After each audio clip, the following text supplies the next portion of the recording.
کۆمەڵین و کۆمەڵە دەنگمانە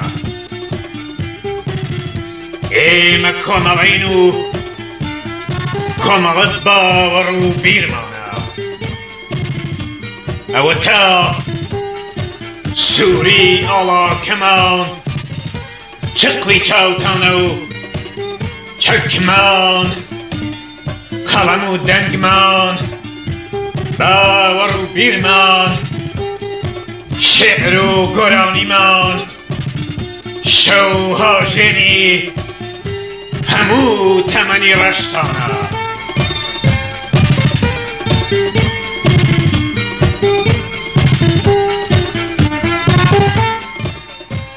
دەڵێن بێت کە کازیوەی دواشەوە زەنگین و یازیزەی گۆڕە شەزستانی سەخوە دەڵێن بێت پاسداری ئازادیمان لەسەر گوێسوانی هەموو ماڵەکانی ئەم نیشتمانەدا گیرکراوەمان دەچریکێنێ و هەموومان دەبین بە فوعاد و هەموومان سوورە سواری شۆڕشین و یەک دەنگ دەگوڕێنین بەسەرتانە و دەڵێین ئێمەین سریقی کەمانگەر ئێمەین دکتۆر جەعفەر و ئێمەین کارخانەی نەمر ئێمە کۆمەڵین و کۆمەڵە دەنگمان. هەروواکە ئاگادارن کۆنگرەی کۆمەڵە لە 14 ژانویە 2022 بەرابەر لەگەڵ 24 دەیمانگی 1400 بەرگۆزار بوو. ئەم کۆنگرە لە هەلومەرجێکە بەرگۆزار بوو کە ئێران و کوردستان و وڵاتانی دۆروبەر وڵاتانی مەنتەقە تووشی کێشەهای ئابووری هاتن و ناڕزایەتی خەڵکی وڵاتەکان لەوانە عێراق، ئەفغانستان، سووریە، تورکیە و وڵاتانە کە دۆروبەری ئێرانن خەڵکەکان ناڕازین بە حاکمیەت بە سەرانی ئەو وڵاتانە ئیسا چه بە بواری سیاسی چه بە بواری ئابووریە. لە ئێران و کوردستانی جایمە ڕۆژانە شاهیدی ناڕزایەتی و کۆبوونەوەین و هەروواکە ئامارەکانی خودی ڕژیم ئێعلامیان کردووە 93% ئاعتیرازات و ئێعتیساباتیا کۆبوونەوە و ناڕزایەتیەکان کرێکاری و سنفی بوون. لە کوردستانی هەروە ڕۆژانە لە شارە جۆراجۆرەکانە ئێمە شایدی ناڕزایەتی و کۆبوونەوەین. بۆیە کۆمیتەی مەرکەزی کۆمەڵە تەسمیمی گرت کە کۆنگرەی هەژدەی کۆمەڵە بەرگۆزارکە. بەرگۆزاری کۆنگرەی هەژدەی کۆمەڵە یعنی کولەن بەرگۆزاری کۆنگرەکان ئەمریکی هەر ساڵە یعنی هەر 2 ساڵ ڕایە تێبقی بەرنامە کۆنگرە بێ بەرگۆزاری بەڵام بەهۆی کۆرۆنا و قەرەنتینە و بەهۆی ئختلافاتی دەروون تەشکیلاتی 2 ساڵە کۆنگرە کەفتە سەدواوە. کۆمیتەی مەرکەزی کۆمەڵەباتەوە جوو بەم شەرایەتە کە لە کوردستان و مەنتەقە و لە ئێرانە بوو تەسمیمیگە کۆنگرەی هەژدە بەرگۆزارکە. کۆنگرەی هەژدە بە ئەکسەریەتی حوزوری نەمایەندەگان لە ڕۆژی 14 ژانویە هەروواکەوتم ئفتتاحکراوە لە 3 ڕۆژی پەیاپێوە جەلەساتی فشۆردە ئەم کۆنگرە تەواو بوو. لە ناو کۆنگرە قەتنامەهاوە قەرارنامەهایەکی زۆر باش تەئید کرا لەوانە ئەم قەتنامانە ڕوو بە جۆنبێشی ژنان ڕوو بە مەسئلەی ئێعتیاد کە بەتایبەت لە کوردستانە خەریکە پەرەسێنی و ئەمە دەستی خودی جمهوری ئیسلامی بە سپای پاسداران ئاگاهانە دەستی تایە بۆ پەرەسەندنی ئێعتیاد قەتنامێ لەسەر کۆڵبەران کە ڕۆژانە لە کوردستان خەریکە کەسەکان گیانیان لە دەسەدن بۆ پیاکردنی تیکێنان ئیسا چ بە سەرمابێ چ بە تەقەی هێزەکانی سەرکوتی ڕژیم بێ و چ بە داکەفتن و ئەوانە کە هەمووان نەزانین لە بەرزایەکانە. مەسئلەی تر مەسئلەی محیطی زیست بوو کە قەتنامەیەکی زۆر باش دەستپی بوو لە ناو کونگراکە. هەروواکە هەمومان نەزانین لە ئێران و لە کوردستان لە جەنگەڵخاری لە ئاگرتدانی دارستانەکان لە کوخاری لە هەمووانە محیطی زیست لە ئێرانە ها لە حەدێکی بۆحرانیە. لەسەر جونبشی ژنانی چکەوتم قەتنامە تەسویب کرا کە مەسئلەیەکی زۆر مهمەوە، یەکێک لە ئەڤاڵیەتەرین مەسئلەی ژنان و جونبشی ژنان یەکێک لە ئەڤاڵیەتەرین و سەرەکیترین مەسئلەکانە کە بۆ تەشکیلاتی ئێمە مهمە و هەروە پەیامێکیچ ڕوو بە جونبشی کاریگەری و تەبەقەیە کاریگەر و خەڵکی زەحمەتکێش کە ڕۆژانە لەژێر ئەم هەموو شارێ ئابوووریە کە هاتووە ویانەوە ئەم هەموو سەرکوتە بە تایبەت دوای سەری کارهاتنی ئیبراهیمی رەئیسی کە سەرکوب لە ناو ڕژیما لە توولی ئەم 43 ساڵە هەر بووە، بەڵام بە هاتنی یعنی ئینتیسابی ئیبراهیمی رەئیسی بۆ ڕیاسە جۆمهوری ئەمەیانە ئەم سەرکوتیانە مۆزاعەف کردووە و لە ڕۆژێکا کە ئیبراهیمی رەئیسی هاتە سەردۆر هەموو ڕۆژێک باتەوەجۆ بە بەراوردەکان هەر ڕۆژ یەک نەفەر لە ئێرانە ئەیەدان بووە بە مەنیشانەدا کە سەرکوتەکە چەندێ مۆزاعەف و فێشۆردە بووە و هەمزەمان ناشی لە ترسێکە کە خەڵکی فەقیر و هەژار و تەبەقەی کرێکار بە هەموو جونبشە ڕادیکاڵەکانەوە هێنایانە بۆ کۆماری ئیسلامی. لە ناو کۆنگرە ئەم قەتنامانەوە زۆربەی قەرارهایەکی زۆر باش تەسویب کرا کە هیوادارم کۆمیتەی مەرکەزی داهاتوو کە لە ڕۆژی ئاخراوە جەلەسەی ئاخرا 31 نەفەر لە هاوڕێیانی ئێمە بوون بە کۆمیتە مەرکەزی ئەم ئەرکە کە لە کۆنگرێ هەژدا خراوەتە سەرشانیان بە باشی بەڕێوە بوون و بە سەرنجامی بگەێنن. پەیامێکە کۆنگرەی هەژدەی کۆمەڵە بە نەزەری من بووی بۆ خەڵکی فەقیر و هەژارەوە بۆ خەڵکی کوردستان و تەبەقەی کرێکار ئەوە بوو کە هەروواکە ئازانن تەشکیلات ئێمە تووشی کێشە گرفت بووە لە ناوخۆیاوە ئەدەیەک لە هاوڕێیان ئێمە ئینشعابیان ڕاگەیاندووە. کۆنگرەی هەژدە ئەو پەیامیە بوو کە بە هەموو فەزایەکی ئەمنیەتی کە جمهوری ئیسلامی بۆ ئەحزابێکە لە دەرەوەی وڵاتن بە تایبەت لە کوردستانی عێراق مستەقەرن و ئەم هەموو فشارە کە تۆ بارانیانەکەم و لە بێنیانە بەمەوانە نەیتوانی ئێمە لە بەرگوزاری کۆنگرەی هەژدە مۆنسەریف کە بمان خاتە دواوە و دانێتە لە پەیامەکانیی هەرەوە بوو کە ئەگەر ڕەفیقایەک لە ناو ڕێزەکانی کۆمەڵە حیزبی کۆمونیستی ئێران جیابوونەسەوە، بەڵام ئێمە هیچ کات و تحتە هیچ شرایطێک ئەرکێک کە خراوە سەرشانی تەشکیلاتی ئێمە لە بیرمان ناچێت و سەیەکەین لە هەر کات و ساتێک کە ئەکرێ بۆمان وەزایفی تەشکیلاتی خۆمان ئەنجام بێن. و شتێکە زۆر بۆ من وەکو شەخص ئەهەمیەتی بوو و توانم بێژم بە قۆڵی فارسەکان جالبێ تەوەجۆ بوو، ئەوە بوو کە قەتنامەکان هەموو قەتنامەکان و قەرارەکان ئیسە ناتوانم بێژم بە ئەکسەریەتی قاتعی ئارا، شاید لەوانە دانێ یا دوان لە نەمایەندەکان، بەڵام بە ئەکسەریەتی ئارا هەموو ئەو قەتنامانە تەسویب کرا و لە بە ڕۆحیەکی زۆر شاد و لە فەزایەکی زۆر سەمیمی کۆنگرەی هەژدە لە ناو شور و شۆق و چەپەڵ لێدانێکی فۆقڵادە کاری خۆی تەواو کرد. بۆیە من بەرگوزاری کۆنگرەی هەژدە ئالەم شەرایطە کە هەروەوتم منتەقە ئێران و کوردستان هەستی و شەرایطێکە لە ناو خۆمانە بە وجود هاتووە بە شەرایطێکی ئەمنیەتی خراپ کە جمهوری ئیسلامی بۆ ئێمە درۆستی کردووە. کۆنگرەی هەژدە بەرگوزاری ئەم کۆنگرە پێرۆزباییەکەم لە هەموو هاوڕێیانم، هەموو دۆستداران و لایەنگەرانی کۆمەڵە و حیزبی کۆمونیستی ئێران و خەڵکی ئێران و کوردستان و تەبەقەی کرێکار. لە بیرم نەچوو کە ئەوە بێژم کە لە ناو کنگرە قەتنامەیەک ڕوو بە جونبشی معلیمانیش تەسویب کرا کە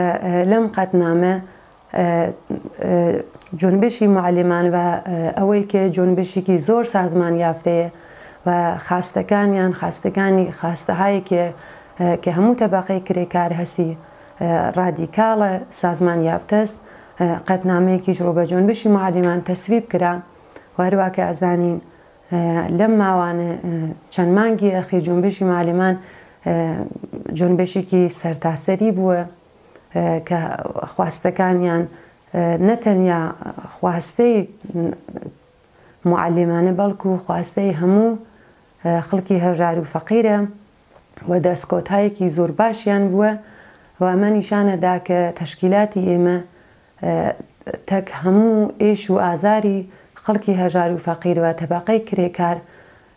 ئیشی ئەوان ئیشی تەشکیلاتی ئێمەیە و مهمە بۆی کە ئەم جونبشانە بەرەوکوێ چن ئایندەیان چییە بێوە مهمە کە شاهدی سەرکەوتنی ئەم جونبشانە بین. بە هیوایەوە ڕۆژەوە جارێکی تر بەرگوزاری کنگرەی 18 تەبریکێژم.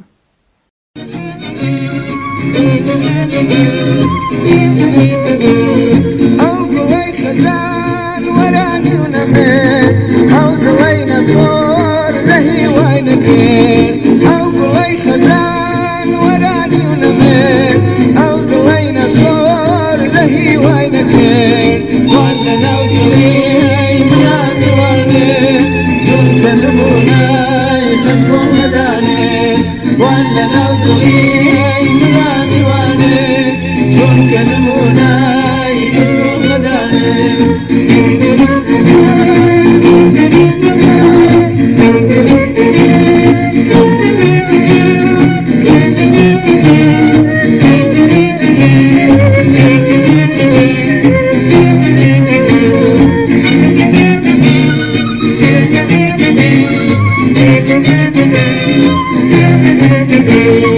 ئەو فریشکانەی دامن بناوە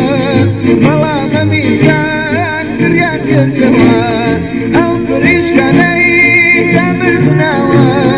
بەڵامە میزان گریان کردەوە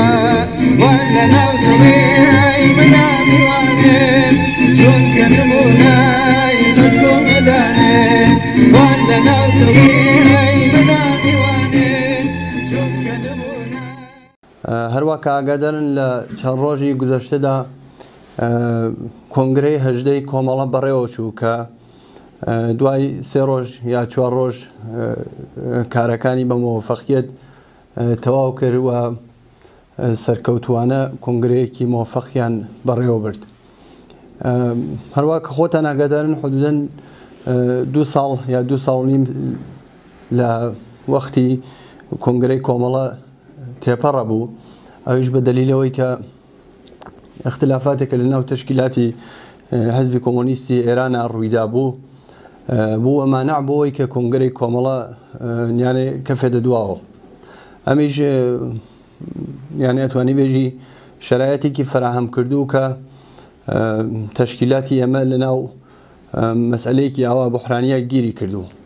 کۆمیتەی مەرکەزی کۆمەڵە لە 3-4 مانگی ڕابردووە بڕیاریدا کە کۆنگرەی 18 کۆمەڵە بەڕێوە بوات و کار و فعالیەتی تەشکیلاتی کۆمەڵە بۆ جارێکی تر دوارە ڕێک خاتەوە. خۆتان نەزانن لە ئەوزاعێکە کۆنگرە بەڕێوە چوو کە ئەوزاعێکی زۆر نالەبارە لە مەنتەقا لە ئێرانە لە کوردستانە و کۆنگرەی کۆمەڵە بە نەزەر من لەم ڕابتە جوایەکی زۆر مهم و ئەساسی بە ئەم ئەوزاع لە مەنتەقاداوە مەخصوسەن گزارشی سیاسی کۆمیتەی ڕەهبەری کۆمەڵە کە ئەگەر ڕەفیقەکان دوایی خۆیان بخوێننەوە خطوتێک لەم گزارشە هاتبوو کە ئەتوانی بێژی گزارشێکی زۆر علمی و دقیق بوو لە ئەوزاعی جەهانی ئەوزاعی مەنتەقەیی و کشورەل بەتایبەت مەنتەقەی ئەوزاعی ئێران و بحرانە جۆرە و جۆرێکە لە مەنتەقە و لە جیهانی سەرمایەداریە هەیە و بەتایبەت قسمەتێکی زۆر مهم و ئەولەویەتی تەشکیلاتی ئەولەویەتە تەشکیلاتی کۆمەڵە لە کوردستانە یا وەزایفی تەشکیلاتی کۆمەڵە کە بەنظر من لەم ڕابطە ئەتانی بێژی گزارشی سیاسی ڕاهبەری کۆمەڵە گزارشێکی فوق العادە دقیق بوو و لەم ڕابطە علمی بەرخوردی کرد بە ئەو مەسئلە ئەمە جوایەکی زۆر مهم و بەم ئەوزاعە کە لە جیهانە لە منتەقا هاتووە پێشەوە کە لە گزارشەکە زۆر علمی لەسەری قسە کرابوو مەسەلەیەکی تر زۆر مهم کە لە کۆنگرا بەنەزەر من ئەبێت لەسەری قسە بکەین قەتنامە و مسەوەباتێ بوو لە کۆنگرەی کۆمەڵەدا تەسوی و بەتایبەت قەتنامەی مەسئلەی ملی وەک مەسئلەیەکی منتەقەیی کە لەم بابەتەوە کۆنگرە مۆفەق بوو قەتنامەیەکی مهمی سادر کرد کە هەموو ئاعزای کۆنگرە و نمایندگان کۆمەڵە یان نمایندگان تەشکیلاتەکانمان لەو ڕابطە ڕێیاندا پێ ئەمانە تانیبی لەم چوارچێوە باوجود هۆی کە ئەم تەشکیلاتی مدەتێک توش کێشەی ناوخۆیی بووە و مشکڵاتێکی بۆ پێش هاتکە بەڵام ئەتوانین ببینین ئەم کۆنگرە جوایەکی مثبەت و ڕێکوپێکی داوە پێ هەمزەمان لە کۆنگرەی کۆمەڵەدا متاسفانە کە بەر لەوە ئێمە بزانین لەلایەن کومیتەی مەرکەزی حزبەوە ئیتلاعیە دریابوو بۆ جیابوونەوە لەناو کۆنگرا هەموو نمایندەکان حزب یان نمایندەکان کۆمەڵە لەسەر قەتنامەیەکە ڕاهکارێ پیا بێت بۆ خاتمەدان بەم وەزعە ئەویچە لەلایەن کۆنگرەوە تەسویب کرا بەڵام دوای مدەتێ ڕەفیقەکانمان ئاگادار بوون کە ئەوە ئیتلاعیە لەلایەن کومیتەی مەرکەزی حزبەوە دراوە كلن لنظر منه أتاني بيجي كونغريكي موفق ولا موزعة كلا كردستان أهل إيران لما انتقى هيا بموفقية شو الرجاء وأتواني بيجي يكسري وظائف تازة وأساسي خصوصا شاني كل تشكيلاتي كوملا وجاري كتير برنامج واستراتيجي كوملا دمزرت كرو وبريار وقتنا مال جرو وجل نوام كونغرات تسويبو وأتاني بيجي لأم شرائط هستيارة دا كلا منطقة إيران هيا وهر لحظة احتمال برامجێکی تودەیی لە ئێران و لە کوردستانە هەیە کۆنگرە توانی بە مۆفەقیەت جوان بۆ مەسایلە باتەوە بەبوونەوە منیش پێم وایە وەک نەزەر شخصی خۆم کۆنگرێکی مۆفەقیەت ئامیز بوو لەم شەرایەتە کە بەرگوزار بوو هەرچەند کە متاسفانە لەولاوە ئەو ئیتلاعیە دریا و لەلایەن کومیتەی مەرکەزی حزبەوە منی ئارەزووی مۆفەقیەت مەز بۆ هەموو ئەو ڕەفیقەلمانە کە لە کۆنگرا بەشداریان کرد و هیوادارم کەم کۆنگرەی کۆمەڵە بێتە هەوێنێ بۆی کە ئێمە بتوانین زیاتر سیاست و استراتیژی کۆمەڵە و حزب کۆمۆنیست ئێران لە کوردستان و لە ئێرانە بەرەو پێشەوە بووین و بتوانین زیاتر تەشکیلاتەکانمان لە هەموو سەطحێکا لە سەطحی کوردستانە لە سەطحی سەراسەریە لە سەطحی خارج کشوەرمانە سازمان بین و بتوانین لەم شرایەتە و ئەوزا ئەحواڵە تازا کە لە خاوەرمیان و لە منتەقە و لە ئێرانە هات کەسە پێشە و تەشکیلاتەکانمان وەزایفێکی زۆر مهم کە لە سەرشانیانە و بەباشی بتوانین بیوەینە ڕێگەەوە بۆ ئایندەی ئێران و کوردستان ئارەزووی مۆفەقیەتتان بۆکەم و پیرۆزبایی لە هەموو ئەو هاوڕێیانمانە کەم هیوادارم کە ئێمەش بتوانین هەموو لایە بە دەورێکە مۆفەق بین و بتوانین کار و فعالیتەکان تشکیلاتی کۆمەڵە حزب کۆمۆنیست ئێران بە جوانی و بە ڕێکوپێکی بۆینە پێشەوە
پێشکەوە پێشکەوە تۆ پێشکەوە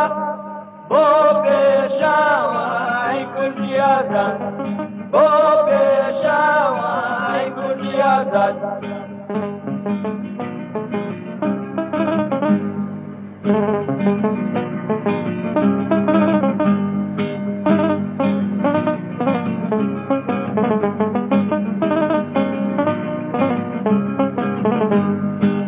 آخری ما لیژیانم کنجی بندی خانەیە ئەم کەلەبجە مەرهەمیزە میدڵی دێوانەیە زۆر دەمێکە چاوەڕوانی زرزڕەی زێنجیرەکەم سەیری ئەمزەن جیرەکەن وەک سێوەری شاهانەیە پێشکەوە پێشکەوە تۆ پێشکەوە بۆ پێشاوای کوردی ئازاد بۆ پێشاوای کوردی ئازاد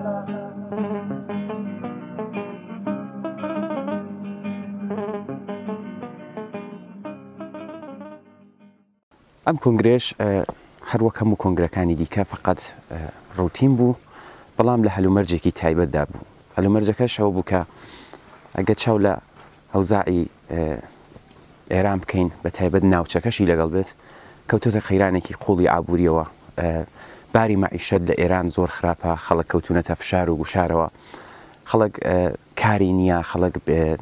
ناڕزایەتی زۆر زۆر پەرەی سندووە ئەمە ئەترازاتی معلیمان ئەم ئەترازاتی ئۆتۆبوسەکان ئەسەن ناڕزایەتی زۆر هەیە